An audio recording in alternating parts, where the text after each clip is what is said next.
She woke up on the morning of Friday, November 3rd, 2006. Justine Abshire, a 27-year-old newlywed, had her whole life ahead of her. She dreamed of finishing her master's degree and starting a family. Her husband, Eric Abshire, already had 2 children from a previous relationship, and Justine got along well with them. She adored children and looked forward to raising her own someday. Justine and Eric had met in 1999 when she worked as a cashier at a convenience store, and he was a businessman. At the time, she was only 20, and he was 26, nearly divorced. Eric had a childhood dream of serving in the Marines, so he enlisted.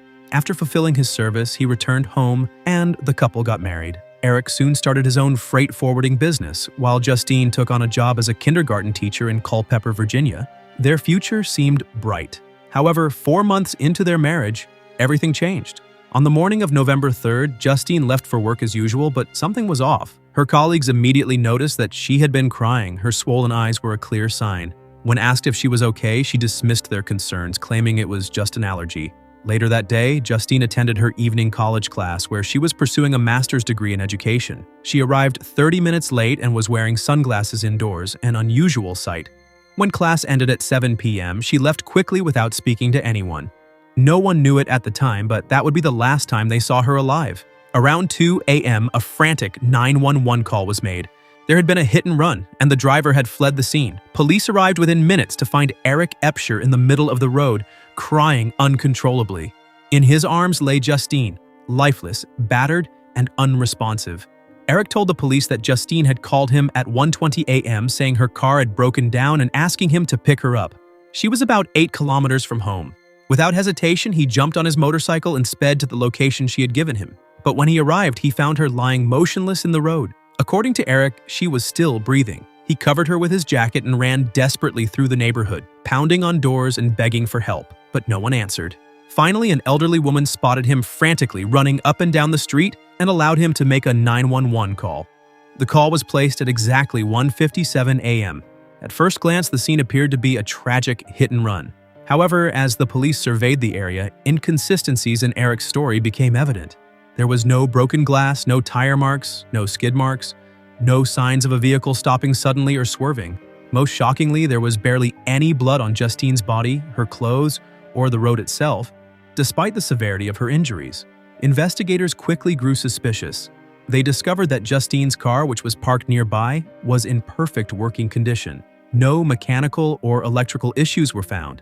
If her car wasn't broken down, why had she called Eric for help? Justine's parents, Heidi and Steven Schwartz, and her sister Lauren, were devastated when they received the news of her death.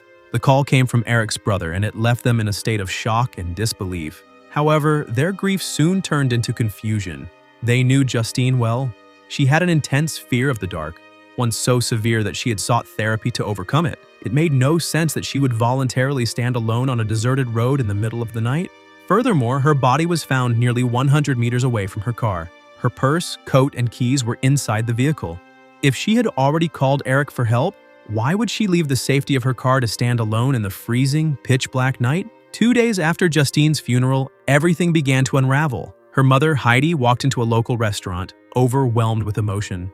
Seeing her distress, a kind-hearted woman who worked there asked if she needed anything. Heidi poured out her grief, telling the woman about Justine's death and the supposed hit and run. What the woman said next changed everything. "Your daughter wasn't run over," she told Heidi. "Ah, so. She was killed by her husband." The woman went on to explain that many people in the neighborhood were certain Eric was responsible, but no one had spoken up. Heidi was stunned but wasted no time. She immediately contacted the police, demanding they investigate Eric further. When questioned again, Eric stuck to his story. He claimed Justine had come home after class and he was already there, having visited his sick mother in the hospital earlier. They had dinner together, and later, Eric received a call from the hospital, saying his mother's condition had worsened. He said he went back to the hospital and stayed until 11:30 p.m. But instead of heading straight home, he took a walk around town to clear his head. According to him, he returned home around 12:30 a.m. That's when Justine, still awake, told him she wanted to talk. They began arguing. She didn't like that he went out late at night, even if it was to visit his mother. Eric claimed he didn't want to fight and needed some space. Justine allegedly said she needed space too and left the house. He said he wasn't worried, expecting her to return soon. Hours later, he received her call asking him to pick her up because her car wouldn't start. But Eric's version of events didn't convince the police. The lack of physical evidence at the scene and Justine's injuries were too suspicious. Investigators delved deeper into their lives, uncovering shocking truths. It took 4 years, but eventually the police gathered enough evidence to charge Eric with Justine's murder. The prosecution argued that financial problems were the motive. Witnesses testified that Justine had changed dramatically after getting married. She became withdrawn, cut ties with friends, and even refused a bouquet from a close friend, saying Eric didn't like her socializing. The authorities believed Justine had been killed elsewhere, then staged to make it look like a hit and run.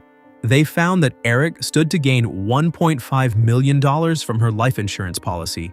2 weeks after her death, he had already filed a claim. The autopsy revealed horrifying details. Justine had suffered 113 blunt force injuries, 23 of them to her head. Her lungs were bruised, her ribs and pelvis were broken, and her spleen and liver were lacerated. Some injuries showed no bleeding, meaning they were inflicted after her death. Furthermore, Eric had been in constant contact with his ex-wife, Allison Crawford, the day Justine died. He sent her 43 calls and multiple messages, even asking if she would ever take him back. A bus driver, Cecil Roebuck, later testified that he had encountered Eric that night, driving Justine's car. Cell phone records proved that Eric had been at home during the time he claimed to be at the hospital, giving him the window of opportunity to commit the murder and stage the scene. The jury found Eric guilty of first-degree murder. He was sentenced to life in prison. At the sentencing, Justine's family and friends spoke of her kind heart and tragic fate. Her father, Stephen Schwartz, said, Justine's life was taken by the person who was supposed to love and protect her. Love does not humiliate, harm, or kill. Justine's story is a heartbreaking reminder of the unseen dangers of domestic abuse. Though her family fought for years to bring her killer to justice, they hope her case serves as a warning to others. Love should never come at the cost of one's life. Please support me. Subscribe my channel.